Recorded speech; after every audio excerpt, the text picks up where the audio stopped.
Ayer asistimos a una reunión muy interesante en el Ministerio de Relaciones Exteriores sobre el tema del Esequibo, sobre todo con los agentes venezolanos ante la Corte Internacional de Justicia, ante el caso del Esequibo, y donde Guyana pues está trabajando intensamente, pero Venezuela tiene todas las razones para desconocer el laudo arbitral del 1899, que Guyana reclama como válido ahora, y además para seguir con el tema de que para nosotros el único marco jurídico es el Acuerdo de Ginebra de 1966. Uno de los participantes fue Rubén Bolívar, quien es presidente de Marlboro Energy y director especialista en Derecho Marítimo, ¿no? ¿Cuál es tu impresión de este contacto con los especialistas en la materia, más allá de lo político y de la pertenencia a disciplinas jurídicas en Derecho Internacional? Buenas tardes, embajador. Muchas gracias por la invitación y por su bienvenida, por la bienvenida que me está dando y, por supuesto, a su distinguida audiencia. Bueno, de verdad muy complacido por la reunión que tuvimos ayer. De verdad que fue una reunión de alto nivel, de personas del gobierno que han estado, gobierno nacional, que han estado adelantando y llevando a cabo todo lo que tiene que ver con la demanda incoada por Guyana contra Venezuela, en el caso del Esequibo. Pero más allá de eso, fueron invitadas una cantidad de personalidades del mundo jurídico nacional que para mí es importante que se hayan incorporado y que se sigan incorporando, porque como siempre lo he manifestado, es un tema de nación, un tema de país, un tema que debe tratar a todos los venezolanos por igual, indiferentemente de la diatriba política. Sabemos que hemos estado sometidos a una polarización en los últimos años aquí en Venezuela. Sin embargo, este es un tema que nos une, un tema que debe ir prácticamente en el cromosoma de los venezolanos, nos llama a la patria, nos llama a la nacionalidad, nos llama al sentir nacionalista. Y bueno, para mí ha sido un honor de verdad haber participado. Estuvimos allí invitados por la Cancillería, por la Vicepresidencia de la República también. Le dimos las gracias a la doctora Elsie Rosales, que es la persona que está liderizando este grupo de profesionales que se están incorporando y que han venido trabajando en todo lo que es la estrategia, tanto la estrategia como el desarrollo de la misma, en el caso del Esequibo. Además, muy interesante también está el presidente de la Asamblea Nacional y Germán Escarraya, el procurador de la República. Además, pudimos también vía Zoom conversar con uno de los abogados más importantes que manejan el caso en La Haya y que tienen amplia experiencia, son autores de muchos textos internacionales y han participado en muchos juicios, ¿no? Como el doctor Brotons. Exactamente. Sobre todo es importante que tuvimos conocimiento de primera mano de cómo es el estado real de la estrategia que está desarrollando Venezuela en el caso del Esequibo. Como todo juicio, obviamente hay muchos elementos que no pueden salir a la opinión pública.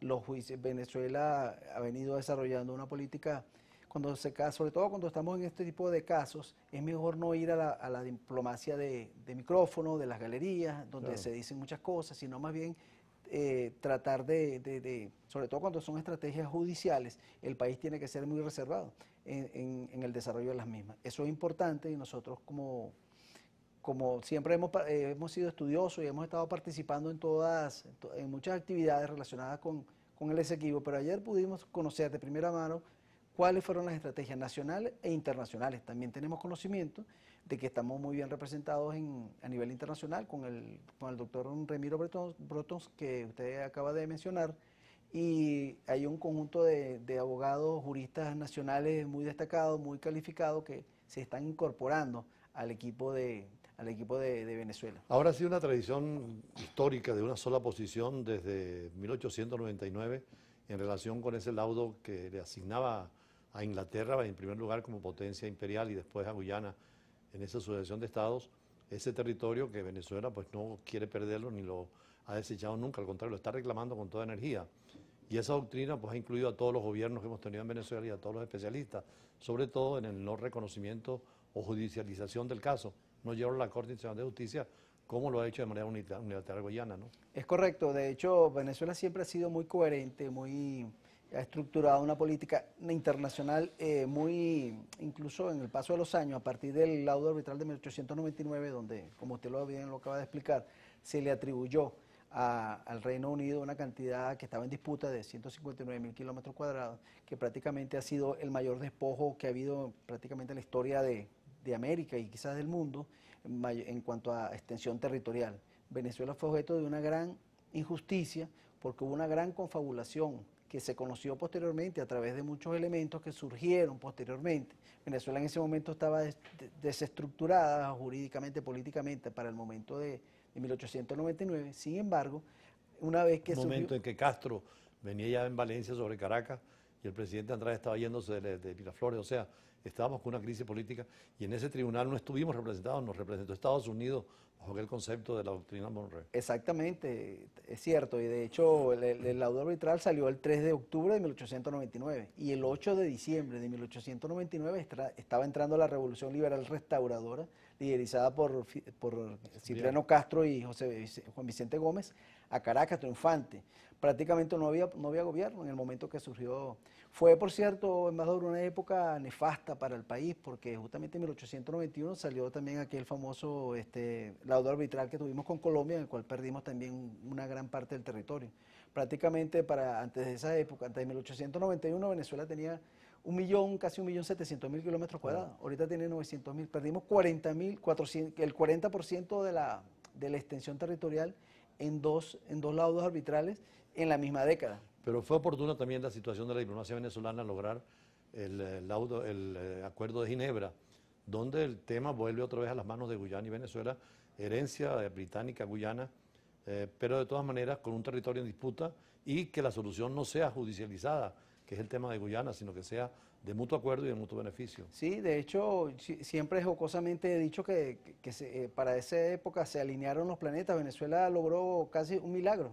Podemos tirarlo al deber de milagro porque para mí es el mayor logro diplomático que ha tenido Venezuela en toda su historia, de haber que el Reino Unido, que ya había sido adjudicado hacía 60 y tantos años atrás con una sentencia favorable, haya accedido a revisar internacionalmente en una instancia como fue las Naciones Unidas, que fue en definitiva el organismo que digamos articuló y le dio el visto bueno a este instrumento, que fue el Acuerdo de Ginebra de 1966, y en el cual se establecía que debía buscarse una solución pacífica, negociada y satisfactoria para ambas partes. Y Venezuela siempre ha dicho que es un laudo írrito nulo, precisamente por la condición, el objeto y las circunstancias, y particularmente porque era territorio de lo que era el reino de España, que la capitanía general lo hereda, y por el principio del utiposidetis iuris, que no solamente es invocado en América Latina, sino en África, ahora en la descolonización, eso nos atribuye ese territorio a nosotros. Exactamente, ese principio no solamente se utiliza aquí, en todos los sitios donde hubo colonias, el principio en realidad viene del latín que significa como posees, poseerás. Sí, sí. Como tenías al momento que haya sido, que se haya materializado la independencia, el acto de independencia, el territorio que tenía para ese momento los países era el que debían preservar. Ahora, ¿por qué Guyana se sale de ese compromiso y nos lleva a la Corte ahora en La Haya, en la Corte Internacional de Justicia? Bueno, para mí tiene una clara connotación desde el punto de vista de lo que es la energía. En el año 2015 justamente Guyana, y en clara violación al Acuerdo de Ginebra, porque otorga unas concesiones a la ExxonMobil de Estados Unidos y a otro grupo de empresas internacionales, pero liderizadas por la ExxonMobil, que recordemos venía de estar presente aquí en Venezuela durante lo que fue la apertura petrolera, y que al no acceder o no incorporarse a la nuevo cambio de cambio legal que hubo aquí en Venezuela cuando se incorporó la Constitución de 1999, que establecía que los mecanismos de participación de un privado tienen que ser con menos del 51%. Posteriormente, al no acceder a los proyectos de la faja que venía desarrollando la ExxonMobil, quiso de alguna manera, y lo hizo, demandó a Venezuela en tribunales internacionales. Ahora, eso es importante señalar que después del 2015, con el petróleo y un petróleo liviano y una riqueza inmensa, esto se convierte en un objetivo de la política y geopolítica mundial, ¿no? Sí, un objetivo de la política, y no es casual que justamente a raíz de ese momento es cuando se desatan una cantidad de acontecimientos jurídicos y políticos y diplomáticos en el mundo relacionados con el tema del Esequibo, y prácticamente allí nos salimos a instancias del secretario general de la ONU que quiso de alguna manera judicializar, porque fue en definitiva el secretario Antonio Guterres el que tomó la decisión de que el nuevo mecanismo que establece el artículo 33 de la Carta de las Naciones Unidas aplicable para el caso del Esequibo iba a ser el arreglo judicial. inmediatamente, eso fue una decisión que salió el 30 de diciembre del año 2016 y o el 30 de enero, perdón, y el 29 de mayo, de marzo, ya Guyana estaba introduciendo una demanda contra Venezuela. Sí, doctor Rubén Bolívar, vamos a unos compromisos comerciales, pero es interesante ver en qué situación y en qué estado está la actual situación en la Corte Internacional de Justicia y la actitud de Venezuela frente a la actitud de Guyana en esa demanda unilateral. Ya regresamos.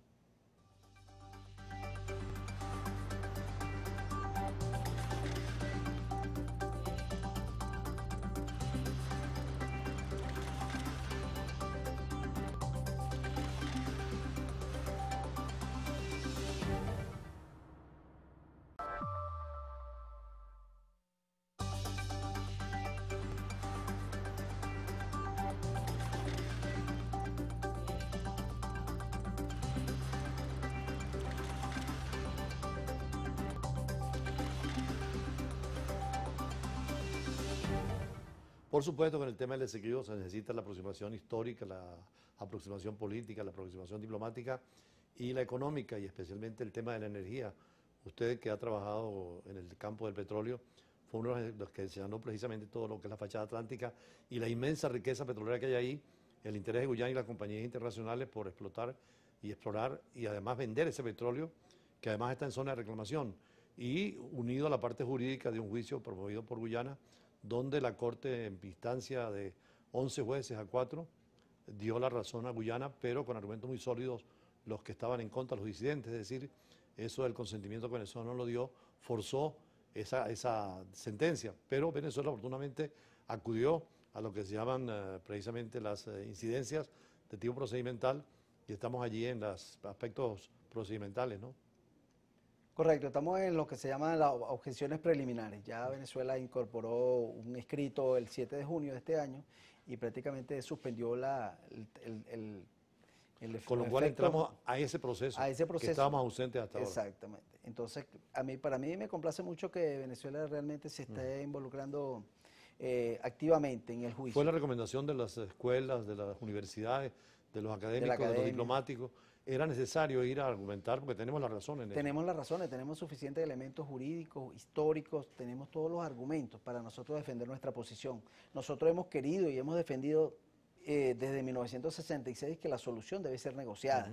Sin embargo, esta solución no ha sido fácil. Ya tenemos 56 años en ese proceso donde han habido, primero se creó una comisión mixta, lo establecía el Acuerdo de Ginebra, que duró 4 años en sus funciones, para tratar de llegar a un arreglo. No se llegó a un arreglo. Posteriormente se firmó un acuerdo que se llama el Protocolo de Puerto España, firmado en la capital de Trinidad y Tobago, en el cual ambas partes suspendieron durante 12 años las discusiones. Por cierto que ese no fue aprobado a nivel del Congreso de la República para el momento, por lo cual no fue ley en el país, ley de la República. Sin embargo, las consideraciones y todas las estipulaciones que establecía este acuerdo fueron respetadas por los respectivos gobiernos. En el año 1983, el presidente Luis Herrera Campins envía una comunicación a Guyana informando que reactivaban, pasaban nuevamente a darle pleno vigor al Acuerdo de Ginebra. Ahora, más allá de irregularidad, de que el secretario general se tomó atribuciones, de que se interpretó mal el Acuerdo de Ginebra, muy conveniente a Guyana, ellos incluyen allí que la Corte se pronuncie el reconocimiento del laudo de 1899. Y Venezuela tiene argumentación suficiente para poder anular precisamente ese laudo desde el tribunal inicial, que fue el que determinó la creación para el laudo, ¿no? Claro, de hecho ha sido siempre el argumento de Venezuela, tratar de decir y de llevar la verdad de que el laudo fue nulo, porque estuvo viciado con una cantidad de elementos que vician a cualquier decisión judicial. Ahora estamos tranquilos ahorita porque hay un equipo muy bueno de juristas, ahí están abocados los especialistas, hay la asistencia internacional que usted señalaba y la argumentación. Ahora habrá que fundamentar todo, primero esperar la decisión de la Corte con estas excepciones que hemos... Sí, bueno, usted sabe que muchas veces a nivel de opinión pública nacional e internacional, quizá a veces se critica de que no se ven los avances, de que Venezuela ha tenido una actitud, si se quiere, pasiva, entre comillas, con respecto a la participación en el juicio. Sin embargo, yo puedo decir que el caso se está llevando de acuerdo a una estrategia internacional y nacional, que el no haber participado activamente con la conformación del tribunal y en las decisiones que tomó el tribunal con respecto a si tenía o no jurisdicción, que en todo caso fue favorable, que sí tenía jurisdicción, Venezuela tuvo una participación.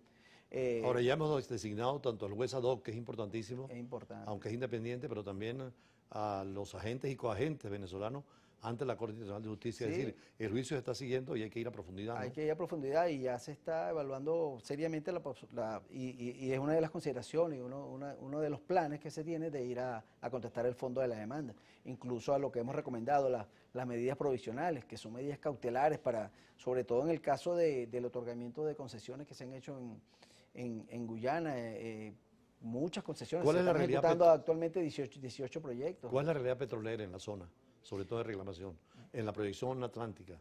Sí, bueno, esa es una de las zonas de prospectiva más importantes del mundo actualmente. Es una de las áreas en la cual hay más proyección y más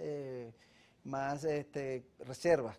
Reservas, por supuesto, que deben ser mediante los estudios y mediante los respectivos certificaciones, deben ser convertidas en reservas probadas, certificadas. Pero actualmente, con todos los estudios que se han hecho, estamos en presencia de uno de los sitios en el mundo en el cual hay un mayor desarrollo energético. Inclusive la prensa guyanesa decía que la ExxonMobil había dado creo que 15 o 16 millones de dólares por la defensa de Guyana en la Corte Internacional de Justicia, y que otras compañías también allí están en esa misma línea, ¿no? Sí, bueno, una de las cosas que realmente Guyana está tratando de establecer es seguridad jurídica, porque recordemos que en el año 1999 la ExxonMobil había sido favorecida con un contrato para explotación de esas áreas, y ante las objeciones de Venezuela durante todos estos años, ese contrato fue suspendido, porque la misma ExxonMobil consideró que no podía incorporarse a desarrollar un proyecto que estuviera bajo una figura de una reclamación territorial. Y en cuanto Posteriormente, en el año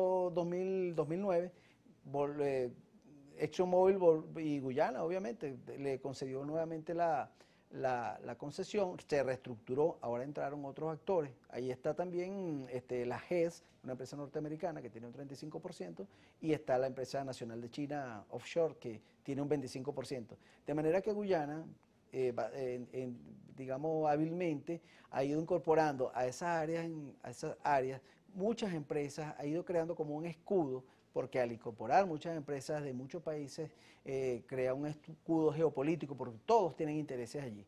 De manera que, por eso es que nosotros hemos recomendado que la estrategia de Venezuela no solamente tiene que ser atender un juicio particular, no es un juicio. Venezuela se está enfrentando a un conglomerado de intereses mundiales donde compiten las empresas, algunas de las empresas más grandes del mundo, que representan los intereses de países que son los grandes poderes mundiales desde el punto de vista económico y geopolítico, de manera que la estrategia que tiene que desarrollar Venezuela debe ser muy fina, debe ser muy estructurada, y bueno, entendemos que así lo están haciendo. Y no solamente en la parte jurídica, como usted decía, sino también en la parte diplomática, una diplomacia más activa en función de lo que pueda pasar de acá a un juicio que puede ser largo, ¿no? Sí, correcto. Porque las incidencias estas pueden durar unos 8 o 10 meses, ¿no? Sí, bueno, y de hecho los juicios internacionales generalmente son muy largos, porque justamente tienen incidencia, las decisiones de la Corte Internacional de Justicia no tienen apelación. Ahora, de pasar al Son fondo también no definitivas. solamente hay el tema de la validez o no, o invalidez del laudo de 1899, sino también todo el tema de la trazado de las fronteras, ¿no?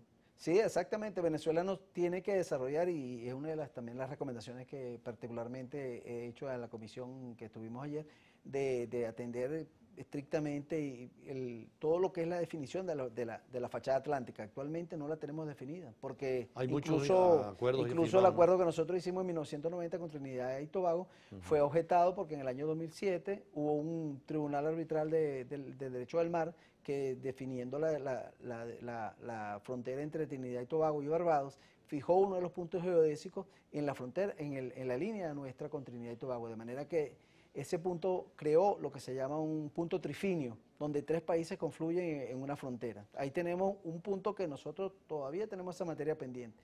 También ese mismo tribunal arbitral de derecho del mar, en el año 2007, definiendo la frontera entre Guyana y Surinam, fijó 2 puntos geodésicos en el área en reclamación. Ahora, de para manera terminar, que eso, eso ha traído para Venezuela una indefinición de todo lo que es los espacios marítimos, la zona el mar territorial, zona contigua, la zona económica exclusiva y en la plataforma continental que no hemos podido definirla con propiedad. en el último minuto es importante señalar la obligación que tienen los venezolanos de conocer el tema, de llevarlo a los centros universitarios, de llevarlo a la escuela secundaria.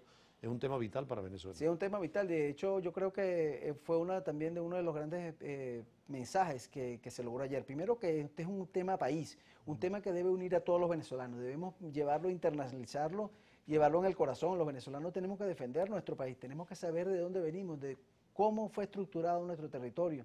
Es parte de la venezolanidad. Nosotros los venezolanos tenemos que, indiferentemente de la preferencia política que se tenga, tenemos que defender el Esequibo. Segundo, debemos llevar esto a todos los niveles. La gente tiene que conocer que el Esequibo es tierra venezolana, el Esequibo es nuestro. El Esequibo tenemos que defenderlo contra viento y marea, como lo hemos hecho durante todos estos años. De manera que es un tema, un tema de gran trascendencia para el país, es una herida abierta en el corazón de Venezuela el hecho de que nosotros hayamos sido birlados con un territorio que es más grande que la mayoría de los países europeos, con una gran importancia desde el punto de vista de los recursos naturales, de energía que hay allí, y que nosotros tenemos que defenderlos como es debido. Bueno, muchísimas gracias al doctor Bolívar, Rubén Bolívar, presidente de Marble Energy, vinculado siempre al mundo de la energía y el petróleo, pero especialista en derecho marítimo.